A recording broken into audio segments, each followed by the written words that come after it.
We are back with you with WhistlePig and a collaboration with Liquid Death. We've got black labels, we've got caskets, and we have aluminum can looking stoppers.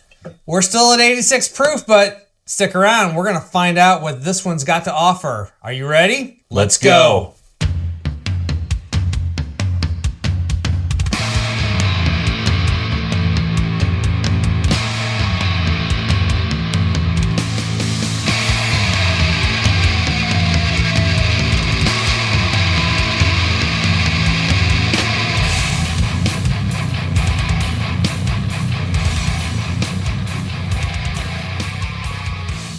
You heard the man. Let's go. Welcome everybody to this very WhistlePiggy, let me any, not by the hair of my chinny episode of Savor the Burn. We've got a really cool looking bottle. I mean, look at that. It's the top of a Liquid Death can, you know, and it's called, what was it, GraveStock? GraveStock. That's pretty cool. Yeah. That's pretty cool. It makes me want to set up a music festival at the end of the year. This one is 86 proof. Yeah. But it actually is a little darker in color. Every whiskey hits different. Is that going to translate to more flavors or a little less than this? I don't know. Different flavors. I mean, different flavors. Yeah. Yeah. We'll just have to see how this one checks out. Do you think the bottle pop's going to be any different? What influence did the Liquid Death have on this whiskey? What is Liquid Death? Well, it's an energy just canned drink. Water. It's canned water. It's caffeinated water. Caffeinated water. Oh, it's caffeinated. Yeah. Okay, all right. Yeah. I thought it was just plain ass water. Like, there's water. I don't drink it, but they've got waters. But there's also other like flavored stuff. Yeah. But it's heavily caffeinated. Okay, all right. It's like Mountain Dew times 10. Oh dear, that's higher than Jolt Cola. Yeah. So. Let's see if we got a bottle pop on this. I mean, the topper on this alone is so cool. Yeah. All right. Here we go.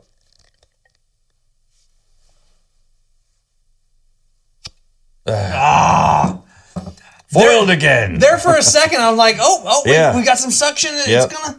And then. It's all right. It's a really cool. Yeah, it's pretty heavy. It's still heavy too. Mm-hmm. So it's a solid metal topper. Mm-hmm. It looks like the top of a soda can. Yeah. Yeah. So this is the WhistlePig X Liquid Death GraveStock. I don't know if that's WhistlePig times Liquid Death or WhistlePig X 10 Liquid Death GraveStock. Once again, we have a wheated whiskey, which makes it an American whiskey category. This is distilled by the WhistlePig Distillery and sourced from an undisclosed distillery. Again, it's a blended American whiskey. Initially aged in new American oak, then finished in special casket-shaped oak containers. Okay, all right. No age statement, 85% wheat, 15% WhistlePig farm rye. Like I said, we are still at 86 proof, reduced to 86 proof using Liquid Death mountain water. Okay. So there's the collaboration right there. They actually use the Liquid Death mountain water to then cut the proof down to 86. You said they're in Vermont, right? So this is... WhistlePig is in Vermont. So the Liquid Death Mountain is likely up there towards the top of the Appalachian Trail. Unearth a truly distinctive spirit with WhistlePig GraveStock, limited edition wheat whiskey, a morbidly delicious collaboration with Liquid Death. Born from a collaboration between WhistlePig and Liquid Death, it is aged in charred oak, finished in casket-shaped 380-gallon oak barrels and proofed with Liquid Death mountain water, featuring notes of honey and spice. And I have some tasting notes that we can get into. You know, I'm not picking up on the honey, but I am picking up on the baking spices. This one here, there are some baking spice to that. Yep. If you didn't see us do the review on the camp stock on the last episode. Episode 1 of this 2-part series, it fell flat on the nose in certain areas, and on specifically, especially the palate, unfortunately, but specifically in areas that we have preconceived notions of what wheat whiskeys bring to the table. This one here, they're at the table. Is there a sourdough or some kind of a bready note, maybe? I'll put it on here. I'm still getting some orange citrus. Yep. There's a little bit of a char. There's a lot of corn. I think Is there maybe a little bit of velvety wheat to this? I don't know about velvety wheat, but the vanilla custard, the vanilla bean, it actually showed up for me on this one here. It's not just what was the name of the store in St. Louis you were talking about? Rock Bottom. It's not Rock Bottom ice cream, vanilla ice cream. So let's get this on the palate. Yeah.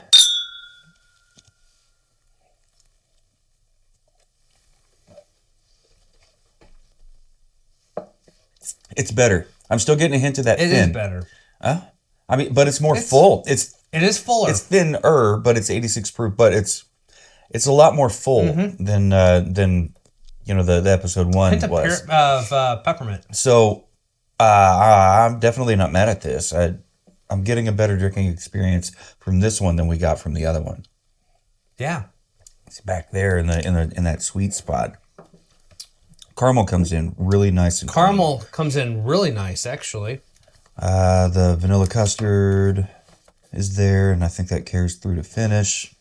Did you say something about peppermint at some point? I did. I'm getting a little bit of a mint peppermint. Minty? Okay. Yeah. Late. Where are you getting it? Late palate into the finish. Okay, there you go. I'm getting light oak. Maybe you know what? Maybe I am getting a little bit of honey here. Kind of a thin. A little bit of honey. A thin kind of honey. It's there, but it's not like, hey. Shall I read their tasting notes? I think the honey turns to brown sugar. Hang on. Good. All right. Yeah. Go for it. So color, bright golden amber. Mm-hmm. Nose, inviting aromas of honeysuckle and sweet biscotti. Notes of butterscotch and caramel blend with hints of fresh bread crust and subtle herbal top notes. So you did say bready, maybe sourdoughy. Yeah. Palate, smooth and easy drinking. A gentle sweetness of maple, cake, and butterscotch leads, complemented by the softness of the wheat grain. All right. Butterscotch, they said that twice now. Are you picking up butterscotch? I'm not sure I am. To me, I'm just not sure I am. To me, it's more caramel. And what was the other thing that they said? It's butterscotch and what else? Well, maple. I don't think I picked up on maple either. Maple and cake. Cake. I mean, this fat boy loves cake, right? But I'm not sure I picked up on cake. They mentioned wheat grain, and so I may be able to get on board with a wheat bread. Like a whole grain wheat bread. I remember when I was bucking hay, I would buck hay as a kid, for supplemental income in my kiddom, and I grabbed some of the wheat heads, kind of pinch and roll or whatever, get the individual grains and eat them because that's what fat kids do, and I remember that taste still to this day, 30 years later, but I don't, 30 plus now, but I don't remember it. I don't remember it tasting like this, like a wheat grain. Finish. Anyway. Clean and refreshing. It's clean. Lingering notes of spicy biscotti and sweet caramel persist, providing a satisfying and light conclusion that makes a statement. Okay. There was something else there. Biscotti. I don't have a lot of experience with biscotti, so I don't know. I can't speak to that. Are you... What is biscotti? Is that like an almond cookie? It's an almond cookie. Okay. I think it typically has a little bit of a cinnamon note to them also. I've had them in the shape of a windmill. But yes, they are an almond. Speaking of windmills, thanks everybody for the invite on your lighthouse hunt up there in the Northeast area. We love you. Thank you so much for that. We really enjoy all the pictures. Yeah. Anyway, as you were saying. They spent some time in Salem. Witch hunting. # jealous. Anyway. It was fun to that's not bad. get to see face intimacy and My kiddos. They're just out there having the best time, and I'm jealous of them. But when I see them all bundled up, out there on the craggy shore, I'm not jealous of that. No, they can have all of that. What did you give this on the nose? On the nose, I gave it a 375. I mean, we had plenty going on here. The caramel, vanilla bean, the vanilla custard came in there. There were some baking spices. How did you get a pop? Did you hear that? How did you get a pop on that? Listen. Try it one more again. Going for 3. I mean, that's a much better pop now than it was when we first popped it. Huh. I wonder if the other bottle had popped better now. It's wizard fingers. That's what it is. It's the damn wizard fingers. Cheers to that, sir. If you know, you know. If you don't, well, you probably do now. Yeah, but anyway, sourdough, kind of bready. You picked up on that. We both picked up on some citrus there and kind of indiscriminate baking spices. I was happy with it. I would absolutely take a pour of this any old time. I mean, it's 86 proof, so it's 86 proof. It's not over. It's not overpowering. I'm showing off now. It's not. No, thank you. It's not. It's not overwhelming as far as the proof goes. It's only 86 proof. But this one here, I think the proof shows up better. It's a good representation of an 86 proof. Yeah, it shows up better here than it does on their camp stock. Yeah. I met you at 375. Okay. I was wondering about that. I figured you would be. How about the palate? Palate had the caramel, vanilla custard carried through, and so did the baking spices. There may be a hint of butterscotch on the palate. You think there's a... Okay, all right. As it sits here and I keep going back to it, I think there might be just it's not a Rieger Tuve sweet vermouth cask finished. Yeah, where you kind of explosion. Have to kind of let it breathe a little bit. Yeah, or like a Michter's anything, like with them, it seems like their calling card and on their front and foremost kind of flavor 100%. Thing you get is butterscotch. But okay, all right. Well, if you're picking it up, I wrote it down. So I thought a hint of some light oak showed up here. A really kind of thin honey flavor kind of showed up for me too. There's your butterscotch, and mint showed up late in the palate and into the early finish. So I was happy with it. I gave it a 375. I kept it locked in. How about you, sir? Same. All right. We are fuddy-duddies, but actually, I really am enjoying this pour. Yeah, I really am. What I'm pour me up a 52 ounce and give me a straw. Let's go.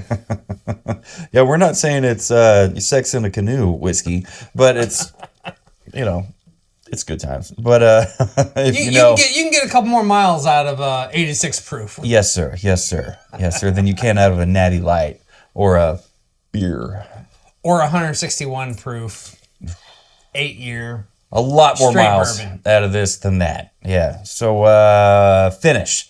The vanilla custard carried through, and I think anyway, the light oak carried through, brown sugar, caramel. It was kind of a clean feeling to it. Maybe I do agree with that. Maybe that just comes from the kind of the medium, the short to medium palate experience, and it was just kind of a clean cutoff, and it wasn't oily, viscous, any of those words. And mint was also there because it was late palate and into the finish, so that was there too. So for me, the finish it came down a little bit, but I gave it a 3.5.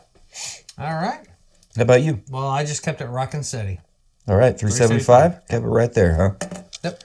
Well, now we come to bottle presentation. We didn't talk about this one at great length. We did with the camp stock. But this one here, it does have subtle and honestly not so subtle differences. The camp stock had the topper. It was reminiscent of the collaboration work they did with what was the name of it? Camp Ring, Fire Ring, Smoke Solo Ring? Stove. Solo Stove. Terribly sorry. No disrespect intended anyhow. But this one here, it's got Liquid Death over here. It's got the Liquid Death can top. Give us another pop. Yeah, I have faith in you. Charred American oak caskets. There you go. There we go. Actually, it's just a heavy, solid metal topper to it. Mm-hmm. I mean, there's everything is full metal. Metal, yeah, and like you said, there's black, there's black and copper. I want to see these coffin-shaped finishing casks. I do too. I asked Chat about it, and Chat was like, "No, they didn't do that." I'm like, I don't know. Going by what you read, that's they what they said. Did. So, marketing department, are you pulling a fast one here? Yeah, we need you to reach out to us, info W2 or Jonathan at savortheburn.com. Send us an email. Send us a photo of those casket-shaped whatevers. Yeah, and hopefully if we get that from you, we will post it somewhere here on this video. Well, for those that are watching on the video, I mean, if you're on your audio-only podcast app of choice, you won't see it. You might just have to go to savortheburn.com. Yeah, go to savortheburn.com. You'll see it there, and you could probably find pictures of it on any of our socials, Facebook, Instagram, Twitter, X, whatever you want to call that, And I don't know, do we want to put it in Burn Nation, the Facebook group that we set up? Not? I don't think there'd be any problem with that. No. I'm here for it. Mm-hmm. Did you know that I came upon this bottle because our good buddy, Phil Mageddon, bought a bottle for himself and enjoyed it enough that he wanted us to have a bottle of it. So he got a second one for us. This is from Phil? This is from Phil. Well, that's really cool. Yeah. I'm a big fan of Phil Mageddon. I think he knows this. He knows how to get to the chop off. That was a terrible Arnold. How'd that go again? Don't ask. New shampoo. Interesting. No, we love Phil, and very appreciative of getting us this bottle because this is cool. Yes, sir. This is a good pour. Mm-hmm. For an 86 proof wheated whiskey. Mm-hmm. I think this is a nice pour. Maybe that's the thing. I see wheated, and I expect it to line up with my expectations. It's for not a wheated bourbon. Yeah, maybe it's a wheated whiskey. That's the thing. Yep. But why wouldn't? I mean, this one has those wheated, calling cards, if you will. The vanilla custard and the vanilla bean and those things that we really love about the wheated influence. And I don't have a mash bill per se, other than the blend is 85% wheated whiskey, 15% WhistlePig farm rye. On that camp stock, I picked up on a little bit of the rye. I'm not picking up on the rye here, I don't think. It's subtle. It's subtle. At best. So is the Canadian whiskey. But is the 85% wheated whiskey, is that a 100% wheated whiskey? I doubt it. I don't know. No, there's got to be some barley in there. It's a wheated whiskey and a rye whiskey, and it's 85. Or no, wait, what? You said it's 85% wheated whiskey? It's 85% wheated whiskey and 15% WhistlePig and 15. farm rye. Okay, I thought you said 10. Okay, so that maths out. My Raytown education was like, hey, wait a minute, what? Wait a minute.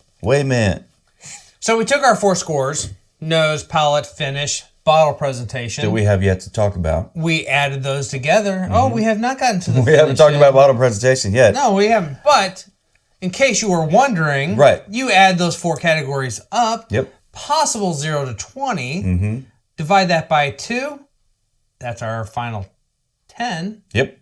But before we get there, what did you give this on the bottle presentation? Bottle presentation, I gave it a 4.25. I was just as happy with this one as I was on the other one, but I mean, there were really cool things going on that other label. And on this label, there's really cool things going on with this label as well. It's got a casket. It's got black labels. It's got the liquid death, the copper, and the black. The topper is amazing. I love it. I laughed out loud when he sat this on the barrel and pulled the cellophane off the top. I was like, what? Oh, yeah. What? Well, I came up from my previous, from the camp stock, and just made it a 4 even. 4 even? Yep. Okay. Well, that's, I mean, So now, what more do you want? Yeah, now we can get into. So now you our add final all scores. those together. Yeah. We cut those in half. Yep. To get our 0 to 10. What was your final score? My final score, coincidentally, and I'm surprised this actually happened. It ended up being the same score as the GraveStock bottle, 7.625, 7 and 5/8. Yeah, the numbers were different getting there, but I was pretty surprised. So yours is not going to be 7 even. No, mine came up. Mine's 7.625. All right, very cool, very cool. Well, for me, I really did enjoy this one. We always say it's unfair to compare, but with the part 1, part 2, this being part 2. If you didn't see part 1, go check it out. So this one here really turned out to be, in my opinion, better than the GraveStock. But when it comes to WhistlePig, they have so many different bottles to choose from, right? They really do. Really big, wide selection, And they have a ton of rye variants. Mm-hmm. Which I'm here for. For the longest time, I thought WhistlePig rye is what they did. Yeah. And then because of one of our advent calendars, we got one of their bourbons. Mm-hmm. I think it was a bottled and bond bourbon or something. Mm-hmm. And it was fantastic. Mm-hmm. I do know because of the farm and because of their estate is what they call that, their ryes typically fall into what they produce themselves and what they're doing at their distillery. I don't know if they do anything else. I'm sure they do more than just the rye, but I know that most of their ryes these days are their own. And so, and their ryes are great. I've loved every rye that I've had from them. We have reviewed this is our third WhistlePig. Right. The first WhistlePig we did was their 10-year cask strength rye. And it was a store pick, so it was single barrel, but it was fantastic. Got to get into more of them.